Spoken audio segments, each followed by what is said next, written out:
Hi folks, I'm going to try and do this video while I'm driving. I probably shouldn't, and I'll probably get in strife, but anyway, here goes. I'm Andrew Thomas, and I've been with Dymphna for probably 5 years now, and it's been an incredible journey. When I look back over my life and see all the things I've done, we really need a couple of bottles of wine and a good campfire to talk about all the things that I've been through. Pre-Dymphna, I've always run my own businesses all my life since I was an apprentice. I couldn't wait to start my own company. So I've always had that entrepreneurial spirit in me.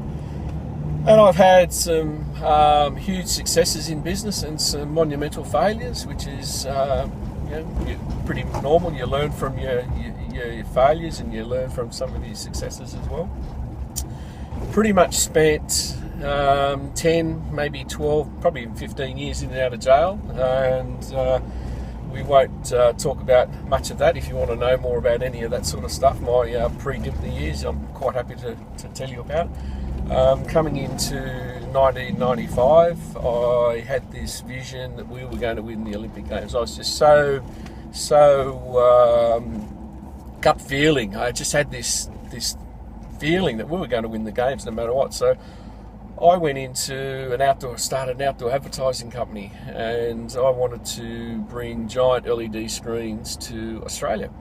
And I couldn't understand why our outdoor advertising businesses didn't have LED screens. So off I went. It took me 3 years, but I eventually got Australia's first DA approval for a giant TV screen on a main highway. And for those of you who are in commercial property or thinking about a cash cow, my God, billboards were and still are to this day, if you can get into the market and do it right, they're incredible cash cows. So if you own a building and you've got an opportunity to get a sign or a billboard on that building, do it, because it's just income generating profits. Anyway, so went through the Olympic period, built the business up. I learnt through that period that governments can wipe you out with a stroke of pen overnight. And effectively, when I got the DA approval for my sign, the RTA turned around and said, no more of these signs. They're too much of a distraction and we can't approve them until they're trialled. So that effectively stopped me growing the business. Then I learned something about the Olympic movement. When the Olympics come to town, the enormous amount of money that organisation consumes and drags out of the community, albeit it was fantastic, but man, when that Olympic machine moved on to the next country, it just left a huge hole, and many businesses that I know of that were working in and around and for the Olympic movement went broke, me included. And I actually had to go into voluntary administration. There was a whole host of things that happened during that time period in 2004 that we won't go into now, but again, more stories. I learned all about dead shit lawyers and how they can be so unscrupulous, and it was an amazing time in my life. I had major contracts with companies in Queensland. I designed and developed a street lighting pole system, had 28 employees, and things were actually booming. And then after the Olympics, man, that all just crashed. So I decided to go into voluntary administration and close the business down, because I had some contracts with some clients that my lawyers advised me to sue them for breach of contract, because they'd only realised 1% of their contract. Anyway, another story. So closed the business down, and then for the first time ever, I felt depression, and I thought, this is just something that I'd never ever experienced before. And so for probably 2 years, and even to this day, I still go through some depressive moments, and it takes me a lot of my energy to come out of that. But I managed to get over it, and I wallowed around in the mud for a couple of years and didn't know what to do. So eventually I went back to electrical work, which was my trade, and picked up some contracts up in Queensland. And I was travelling backwards and forwards to Queensland on a regular basis, and I had a partner up there at the time that was operating things, and I was wiring up 300 homes a year. During the course of that, I got to meet some project managers from Dymphna, and I was watching what they were doing, and they were buying blocks of land in Springfield Lakes and putting spec homes on them, selling them, and they were just churning these deals over every sort of 10 to 14 weeks. They were selling a spec home. I thought, man, I've got to get involved in this. So I started my journey. This is where it all began in property, and I went to Springfield Lakes and started buying land there and selling them. Everything was going great. Well, 3 years into this little exercise, the market crashed, and I'd actually big lesson started in stage 5 instead of stage 1. So again, zero experience or education in the property game, and I thought the outdoor advertising game was hard, but man, the property game, with the market ebbs and flows and the whole process of buying property and trying to sell it and market it was crazy. But anyway, we went on, and after 3 years, the market dropped about 19% in Queensland, and I ended up losing $42,000. And I thought, who does this? Who loses money in property? So I thought, well, I want to continue my journey in property. I was always going to be a developer and had this idea of building a high-rise building, and I thought, well, who's the best developer in the world? Trumpy. So I thought, I'll just ring Donald up and see if I can get an appointment with him and see if he can teach me how to build high-rise buildings. And as it turned out, I found out that he had a university that you could join and study property development. So I did. $10,000 later, and about a year into the whole exercise, Trump U went broke. And I thought, well, this is crazy. So there was another $10,000 that I just virtually peed up against the wall. Then I decided, look, I've got to keep going with this journey, and I was starting to panic by this stage because I never had any superannuation, and I never put any aside. I always thought my businesses, because they were going so well, would make millions of dollars and I could live off that, but how wrong I was. So I started to panic, thought I've got to do something else. I've got to continue on with this education program. So I probably spent a year going to seminars and webinars and online researching and trying to find something that would work for me, and somebody who was honest enough that would at least guide me in the right direction.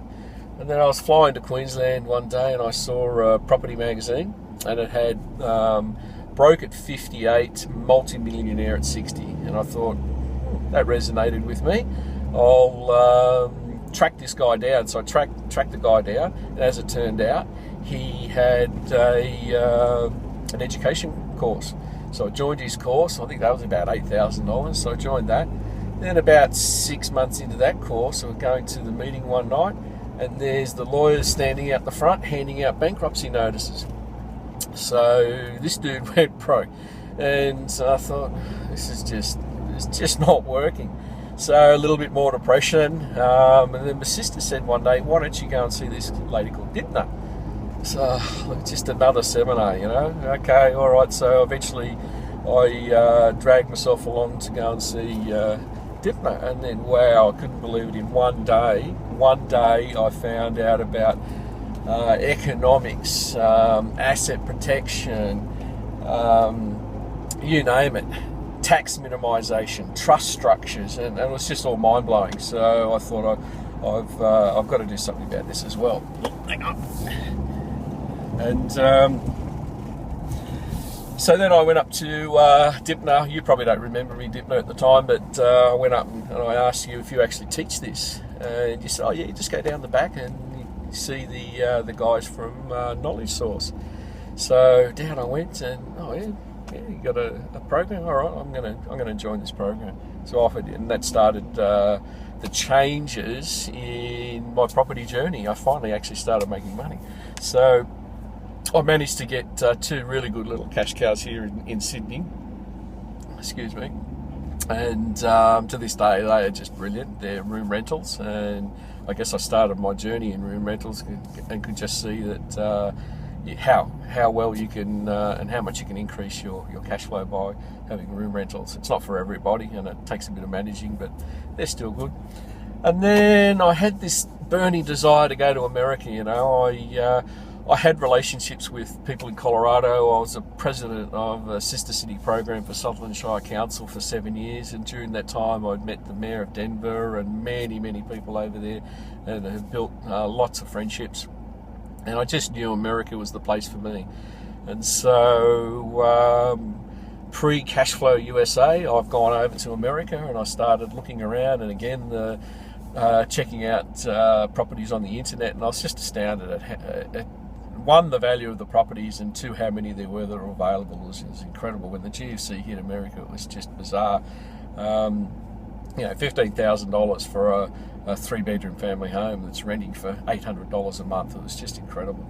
But anyway, I came back, and then I was at one of her courses again, and she announced her Cashflow USA. If you join the Quantum program, she had Cashflow USA. So straight away, didn't even hesitate. I was into the Cashflow USA program, and I haven't looked back. I've got numerous properties over there now. I've beta tested finance. I'm now using US finance to buy US properties, which is fantastic. So when that money comes back to Australia, I'm going to get such an uplift in the exchange rate alone. And Dymphna, I remember I came up and saw you at this year's Cashflow USA course in Queensland, and for the first time ever, I actually attached an emotion to attached an emotion to gratitude, and I thanked you for that, because you were talking about how you were telling people to go to America when the Aussie dollar was like $1.09, and I did, and I came up and thanked you, and I couldn't actually thank you enough for that. That was brilliant, and to have this emotion attached to gratitude was just it was very uplifting.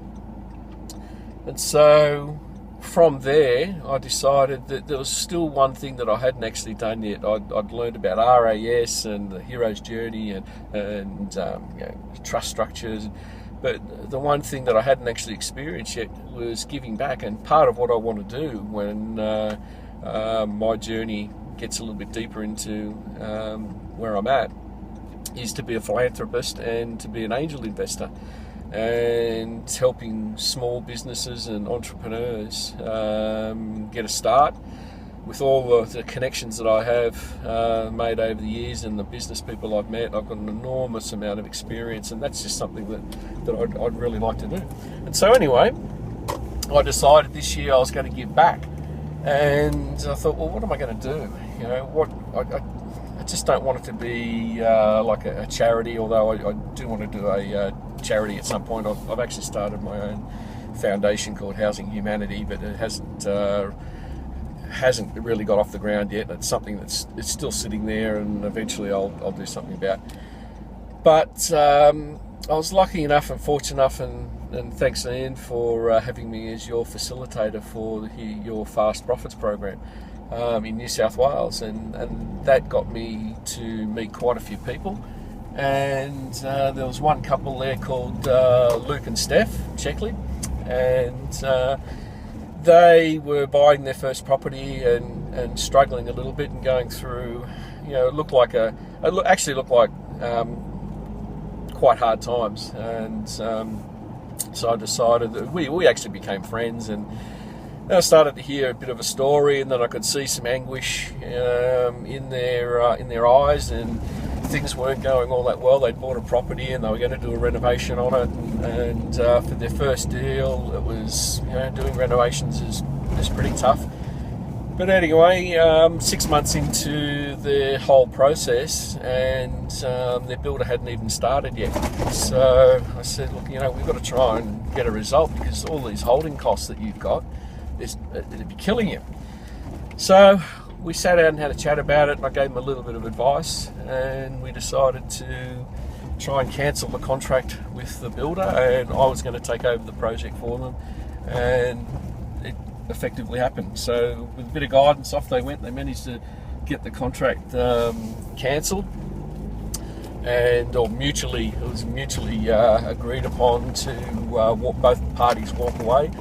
they probably lost, I don't know, a couple of $1,000, and I just said, look, put that down to marketing, or put that down to experience or a lesson, And so off I went. I decided to take time out of work and went over and brought my team of tradies over, and we got stuck into renovating their property for them. Steph and Luke, they can give you all the figures on the actual figures, but I understand they paid about $570,000 for this house. I spent best part of 7 weeks there with my team. We had to underpier the place, we had to level the floors, we found drainage issues. It just kept going on and on. Typical renovation. When you start pulling gyprock off the walls and you start crawling around under the houses, you get to know that they're hidden, lots of hidden things, and that's why it's probably one of the hardest strategies to do. So anyway, 7 weeks, we gutted the house, built walls, cut walls out, added walls in, turned the place into a 4-bedroom with an attached 2-bedroom granny flat, and it actually looked quite amazing. I was incredibly proud of the guys and the work that we did over the 7-week period. Completely painted the place, new kitchen. That was probably one of the best deals. I think we got a kitchen for about $600, I forget now. So I then had a whole heap of appliances that one of my clients, I continually pulling out brand new appliances when they renovate, so I managed to get all these new stainless steel appliances for them and fitted them and rewired the place. Complete, it was a lot of work, complete renovation. And we end up spending, it was about $54,000 I think they end up spending on the renovation. And we went over budget, and unfortunately there was things that just had to be done, so I decided to wear those costs. I think it was about $6,000 that I invested into this project myself, and as a gift. And in the end, the place just looked brilliant. So when they went and got the house revalued, it was just astonishing, the uplift. And I was hoping that they would just get their money back. I wasn't confident in the area it was in, Penrith. I wasn't confident in the sort of values out there. The properties look very, very similar all the way along the street. And so, if they got their money back, wow, that'd be a bonus. If they made a bit of money, that'd be a bonus, So in the end, they were actually, I'll just pull over. In the end, they went on a trip. Halfway through the job, they went on a trip to Ireland, and so I stopped communicating with them because I was getting close to the end of the project, and I didn't want them to know, what stage we're at, and I wanted it to be a surprise. So when they came back to Australia, I went out to the airport and picked them up, and then took them out to their property, and we're driving down the street because I just wanted to see their reaction. Well, when we pulled in the drive, wow. It was the best feeling in the world, seeing the looks on their faces, and I actually still get a little bit emotional about it, thinking that what I just done for a couple. They got their valuation through, and the valuation came in at just over $770,000. So by the time we did the renovation and paid the bills and their time and effort, they probably made about $130,000 to $150,000, which, to go from really desperate and not enjoying property through seeing this change, to see them go through these monsters that I've created in property. No, I shouldn't say that, but they went from despair to ecstasy, and to me that was just amazing. So that's where I got the biggest thrill to see that, and I now know that this is part of the rest of my journey that I want to do, is to go on and teach people. And Dymphna, without you teaching me those few things, and me going through my journey and my life's experiences, my 35 years of working for myself, it's kind of led to this point here. And this is really where I could see my future as an educator, and it's something that I'm actually really passionate about.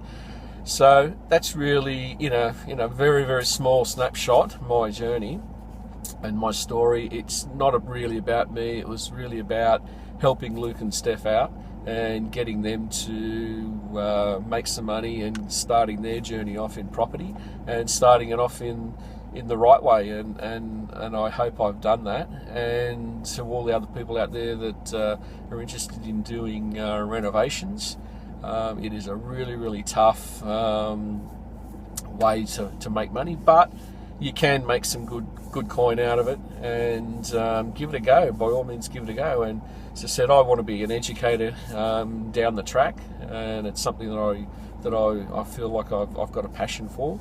And who knows, I may be on stage with you, Dymphna, at one stage. That would be a dream of mine come true. So stay tuned for that journey. And I hope you've enjoyed just a little snapshot of